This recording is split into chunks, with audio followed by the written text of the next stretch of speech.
Nah, ini aku lagi di warung sebelah, di warungnya Om Madun. Tapi lelet banget dia, guys.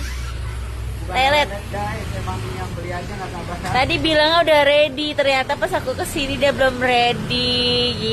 Pedes banget kan? Iya, bener pedes banget. Pedes banget kayak mulut teteh. Enak aja loh mulut gua, Mas. Lembut. Yakin? Iyalah. Ntar gua tanya iPhone. Iyalah. Nah, ini tuh warungnya Om Madun. Dan ini pertoppingan seblak-seblaknya. Tuh. Tadi dia tuh bilang udah ready seblaknya karena dia dari pasar. Tapi nyatanya lihat tuh, lihat. Lihat ulangannya nggak ada apa-apa. Hah. Nah, guys, seblak aku udah jadi. Ini dia.